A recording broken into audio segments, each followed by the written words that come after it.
Hello, adventurers, and welcome back to the Legend of Kelamentura recap series. And today we are discussing, or rather recapping, session 55. Plotting permissions, I believe I called it, because that's what I thought was going to happen.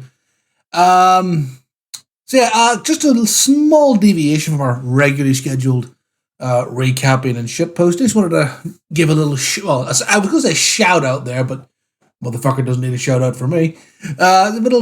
Say a little congratulations to my buddy Andy over at CHQ Arcade on TikTok. I will remember that link and stick it in the description for anyone who's interested. He just ticked over 1,000 followers on TikTok. At the time of recording, he's sitting on 1,001. He's over on TikTok under that handle. I think the same thing on YouTube as well. He kind of does arcade, barbecue, nerd stuff. Funny guy, real good fella. If you're into that sort of thing, he's also a D&D. He also plays D&D. Doesn't really post much D&D content, but, he's a fellow nerd. So go over, show him some love, and tell him I sent you. Again, not that he needs the shout-out or the help from myself. But yeah, that's him. Also, I do also have a TikTok, which I'll stick a link to that in the description, unless it's already there. I don't think it is. But yeah. I'm over on TikTok as well. I posted like D&D stuff, bit of voice acting stuff, and occasional shit posting. But yeah, that will be posted in the description. So go over, show Andy and myself some love and appreciation. We'll see us over there. But back into the D&D chaos of the Scallybags. So what the fuck happened? Couple days ago, time for recording. I was recording this a few days later, and I used to keep a really good quest log, sort of written type notes, but I've kind of stopped doing that just because effort. So I just sit here and spout and ramble to the mic, which is why these recaps are always long and rambly. So yeah. Oh, here we go. So when we kicked things off, we had a bit of wibbly wobbly stuff going on. I can't remember exactly what happened. There was some talk about plans and what people wanted to do and where they wanted to go. But the first thing that happened, note in the session, was Bart took Mascot, the party's puppy. I said puppy. Pup is a dog, is a full-grown adult dog, but dogs or puppies, fight me. Took the party's pup out for a morning walk. And while on the walk, made a trip to Winston's. While going to the Winston's magical item shop within Mentura, and with the intent on picking up a couple of magic items that Bart had purchased for Mascot. Along that trip, it was kind of early-ish in the morning, so a lot of people going to work. And also a lot of people coming home from nights out. And as they rounded one corner, Bart got heavily shoulder checked by someone, an apparently very inebriated individual. Two of them kind of immediately. Ariadne joined Bart on the walk as well, because I think Bart wanted to keep it a bit of a surprise what he had got. But Ariadne says, I'm going to go for a walk too. So the two of them took a wee downer. So this drunk guy knocks into both of them. And they kind of go, I immediately check my pockets because pickpocketing. They both found that they hadn't pickpocketed. In fact, Bart had been reverse pickpocketed. He checked one of his pockets and found that there was a folded piece of parchment had been placed into his pocket. And folded on where the side where all the folds were, there was a wax seal. Looked like a small songbird in flight, which he kind of connected the dots, rolled a good decent enough check, and realized this was the symbol of Angela Wilder's spy network, the Finches. And he went, oh shit, put it back in the pocket. Ariadne didn't pick up on that. But headed on to Winston's from there, got in just as the shop was opening, and picked up the collar of tongues for Mascot and the headband of intellect. So the party now has a talking dog with an intelligence of 19, which makes it the smartest person, the smartest creature in the party. The next smartest PC is Dinesco, our blood hunter with an intelligence of 16. So yeah, the party is literally all dumber than a dog right now, which that's not going to get memed on. Oh, lordy lord. But yeah, so the mascot then had a conversation with Bart. Winston kind of said good morning to a number of people as it walked back home, which kind of caused this ripple of shock, follow the party back to the house. At which point they got back to the house, just as Bart and Ariadne arrived back at the house, just in time to see an armored individual bearing the crest of Bjorn's order of the cleansing hand, walked into the foyer to see Bjorn and Duchess standing in the hallway with Bjorn reading a letter, which is effectively a summons from the prefect, the head of his order. Which point they kind of realize that Bjorn has been summoned for an audience with the prefect. No real context given to that, just come speak to me. Kind of processing that, and then Mascot piped up and said good morning to Duchess, and Duchess was just like, good morning, what the fuck? As the party had this internal existential freak out over the fact that they now have a talking sentient dog. So yeah, that's fun. Bjorn also then he didn't sneak out, but after receiving them, they said, "Well, we're gonna go do that." But Bjorn made a small detour. He then headed off to Winston's himself, picked up the magic item he had asked Winston to make, which was an ethereal harness, as I've called it. Basically, it's a harness that he wears, and he can carry all of his weapons and armor on it, weapons and gear on it, rather than armor. Carry all of his weapons on that, and then that will keep his weapons safe damage, because he got fire blasted by Ardiat, which he says kind of destroyed the weapons, the armor that he had, and any non-magical weapons he was carrying. But this harness, basically what it does is, as a free action, you can will any weapon into or out of existence and use it. Basically, it's a way of keeping everything safe but easy to access. The harness itself is immune to damage. The items that weapons carry with it are immune to damage, but the enchantments on the harness can be disenchanted with an Arcana check of a high enough roll. So he picked that nice thing up. Also, he had asked a dagger to be re-etched. He had picked up a Scourge dagger. It was covered in Scourge runes and went, I like the dagger, but I wanted to not have the Menturian equivalent of a swastika all over it. And but let's not have that. So he got it redone and returned to the party. While he was out, Bart had inspected the note that he had been given, kind of looked over it, and in real life, I had sent the player a coded message, a little coded cipher, which he sat down while I was doing that, literally while I was doing that vignette. He looked at it and was like, ooh, this is fun, sat down and decoded it, sent me back the transcript, and I went, yeah, that's accurate. He then had a conversation with Duchess about keeping secrets from the party, going like, do you think the rest of the party would be mad if they found out I was keeping secrets from them? And he kind of went, Duchess was like, well, I think we all have secrets, but it depends on the nature type thing. So we have a conversation about the morality of secrecy. But yeah, kind of Bart deciding how best he's going to proceed. And with that, the party had reconvened and began to make their way to the Order of the Cleansing Hand. They arrived, were escorted up to the office, and brought in for an audience with the prefect, who just kind of was like, she really just wanted to check in with Bjorn. I didn't want to say Bart. The problem with having two party members who have the very similar sounding names, or at least the start of the same name, Bart and Bjorn. Harsh bees. I'm nice at my, I don't know, I'm spiraling right now. Oh god, so yeah, up to the prefect was checking in with Bjorn basically, now you're one of our most talked about members. You're very prolific, and I know you've been on sabbatical for a while, which is why he's an adventurer now.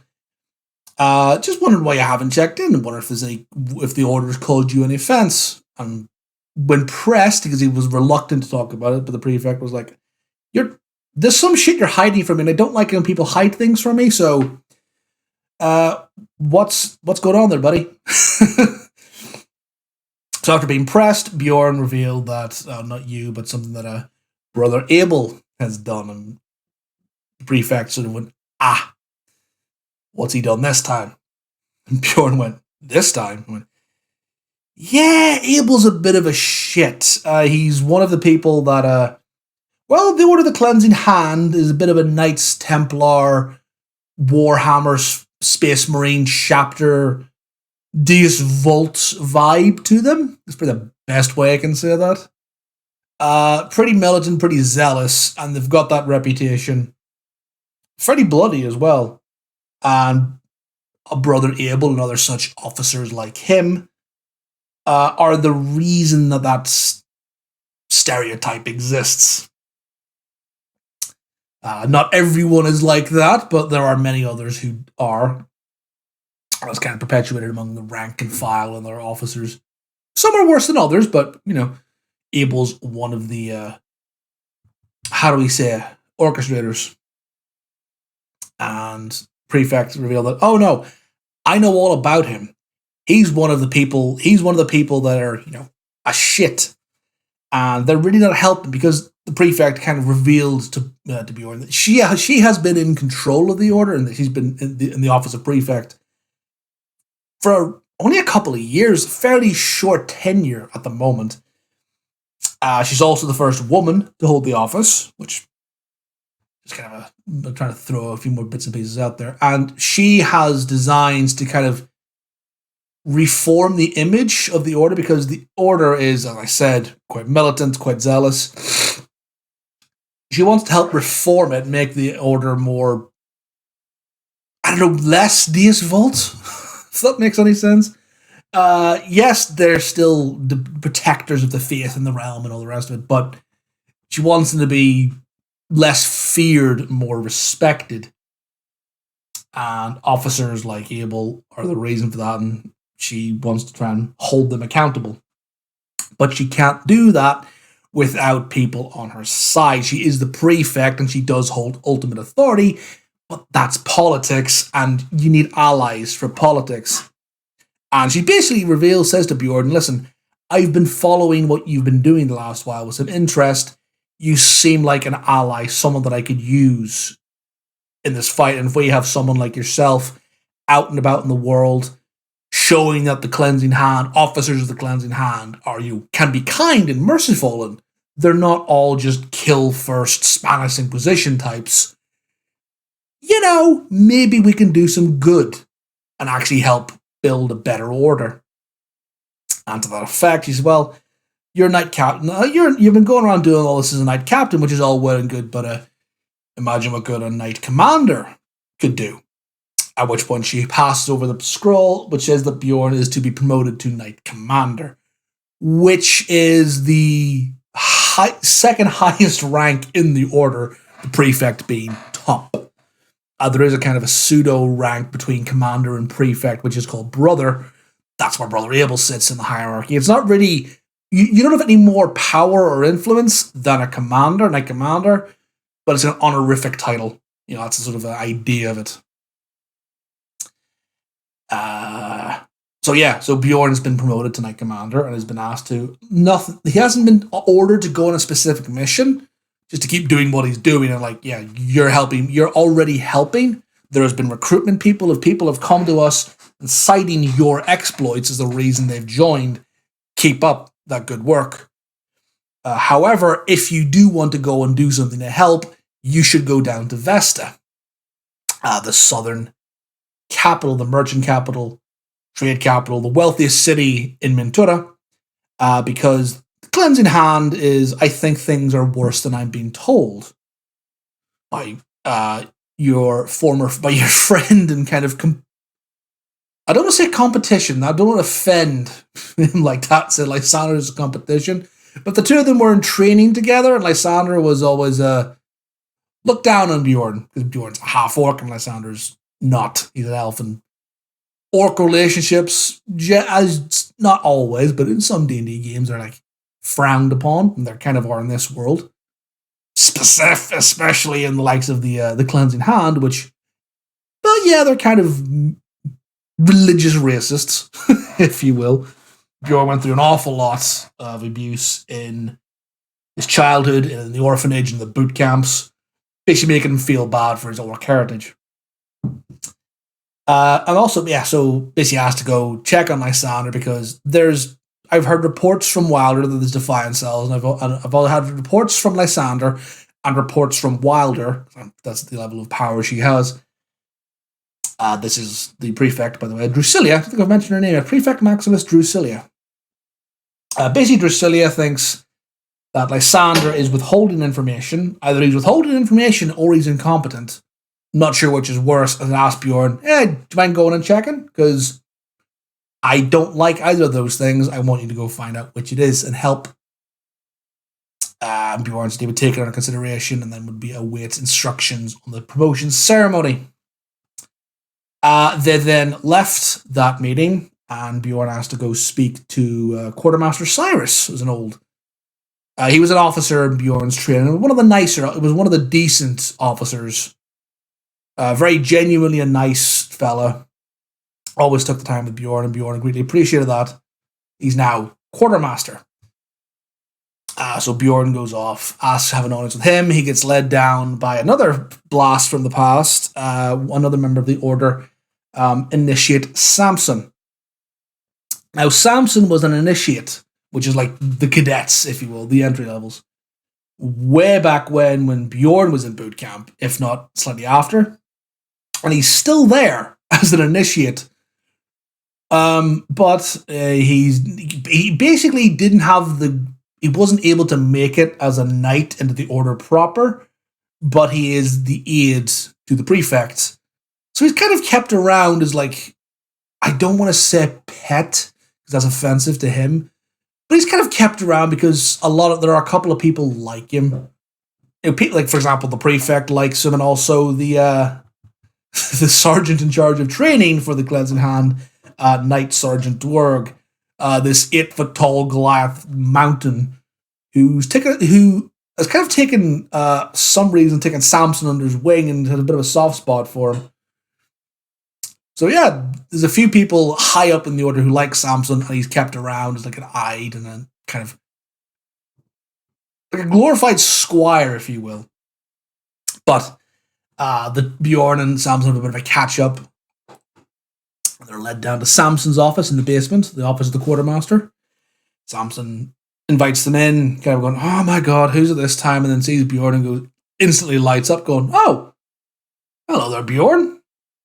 And the two old friends have a good old catch up, talk about things they've done, places they've been, swap some stories, and Bjorn begins to ask some questions about Brother Abel. And he goes, "Oh yeah, that shithead. What about him?" And says, "I'm looking for him. Have you seen him?" And he goes, "No, I don't know where he is, but I can tell you where he was." And he was in Terran at one point because there was a requisition order came in for supplies. About a month, I can't remember what the timelines was, but he basically put in a requisition order. Well, Abel signed for requisition order when he was in Terran, and then he put in for sabbatical, also from Terran. So he was there, but I don't know where he is. And Bjorn was like, "Okay, that's something. Fair enough. Do you know of any war buddies of his?" And I went, the Dungeon Master B went, "Fuck, I didn't come up with a social circle." So I sat and lied through my fucking teeth while I tried to come up with someone that Abel would have run around with. Basically, it was a case of Cyrus going through his mental diary, going like, "Oh, there was that guy. No, he's dead. No, he's dead too. No, that guy's dead as well. Shit. Oh, there was another guy. What was his name?" Going through his... Hang on, I had to send him a birthday card a few months ago. Let me go check my notes as I furiously sit and think about what the fuck am I going to call this guy. and came up with the dwarven officer, Shiel Stonestep. I think that's his name. Shiel something anyway. Stonestep, Stonefoot, Shiel. He's a dwarf. Obviously, he ran with Abel back in the day, and that cadre of officers, that little clique, they call themselves the Cleansing Hand, which both Cyrus and Bjorn were like, that's literally what the order's called. It sounds like the original. He says, well, they're not the sharpest tools in the shed, but that's how they saw themselves. And they call themselves the Cleansing Hand. And Cyrus kind of spilled the tea a little bit and says that, I can't confirm. Stonestep, Shiel is now retired. Believed that he retired and Abel was the one who oversaw the paperwork and made sure that Abel was to be retired with full pension, because Shiel has a bit of a problem with the drink, and he's a dwarf. So if you know what D&D mechanics is like, a dwarf to have a drinking problem, you're like, how much does this bastard drink in a day? Which, quite a bit. Clear that the alcohol was affecting him on duty, which Bjorn cocked an eyebrow at. Went, oh, that's not good. Cyrus in agreement. Yeah, it's not good, but we can't prove it because Abel's covered up for his buddy. But found that's who he was, and he's retired and currently resides in Steelborough, which is like in the same mountain range as Mentura. Kind of, it's half a day's journey, not even. And then also kind of talked about Lysander a little bit in Vesta, and kind of again talking about the past, sort of throwing out nicknames. And Sarah's like, what did they used to call you in boot camp? Was it Bjorn the Bludgeoner? And I says, Lysander's going to call me Bjorn the Biter at one point, and kind of then let slip about it. So let slip showed off his half-orc tusks, which are growing back now and becoming much more prominent. Cyrus then spoke about how proud he was of Bjorn, that he's embracing his heritage and his past, and he's like, I'm glad you're not hiding that anymore. Embrace who you are. And then Cyrus was like, oh yeah, good old pretty boy Lysander. Ain't so much of a pretty boy anymore. And Bjorn was like, oh, what happened? Basically, there were riots in Vesta, or some sort of disturbance, some sort of disruption of the peace a few months previously. Of course, Lysander is Knight Commander down there, so he ended up getting involved. And at one point, while he was involved in the riots, or the disturbance rather, a pitch bomb, not a petrol bomb, a pitch bomb was thrown and struck Lysander, got him quite bad in the face. So he's no longer a pretty boy. Kind of had a bit of a Harvey Dent moment, if you will. Which will, if the party ever go down there and have a run-in with Lysander, that'll obviously come back up. But yeah, that's kind of where the party got for all the info, going, okay, well, Lysander's no longer pretty boy Lysander. He's got quite a heavy burn scar on his face. Abel has a friend in Steelborough who might know where he is. And with all that information gathered, the party said their goodbyes and headed back out into the sun. Now, about this time, I said it was mid to late afternoon, kind of between 3 and 4 p.m. So the parties all stood around outside the order, kind of down the street a little bit, in a plaza. Kind of talking about, right, okay, well, we know Steelborough is not too far away. It's 3 o'clock. It's 4 o'clock now. We could get there by sundown-ish. And yeah, Bjorn can have a bunch of questions. Bjorn kind of says, well, who wants to go to Steelborough? And a few party members put their hand up. Still TBD who's gone, because we didn't have a full house for the session. So we'll find out exactly who's there. But Bjorn and Duchess are going to Steelborough.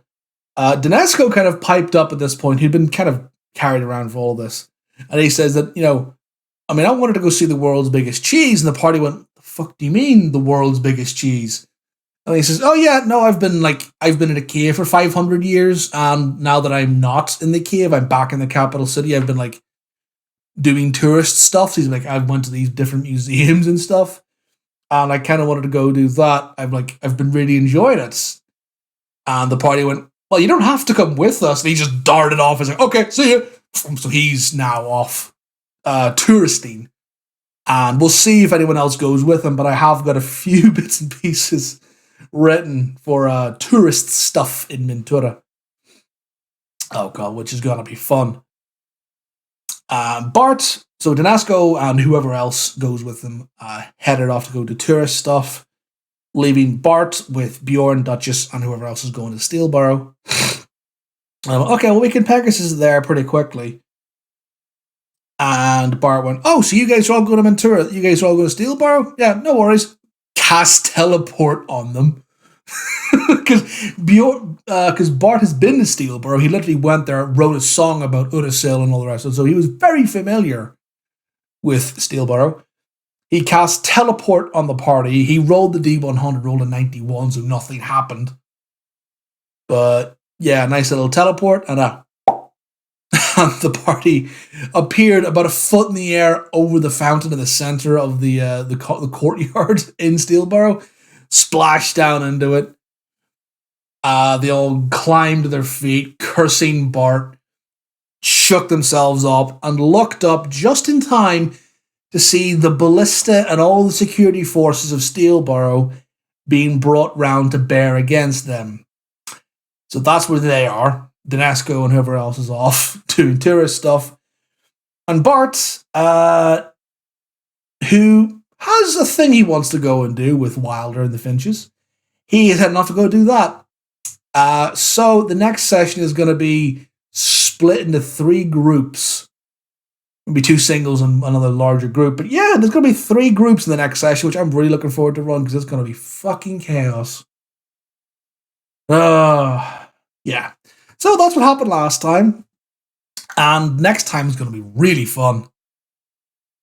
It's going to be a lot of chaos. But I enjoy the chaos. It is fun. But that's the recap of session 55. Thanks everyone for keeping with me for this long. It's last time was quite a short one. This is making up for it, I feel.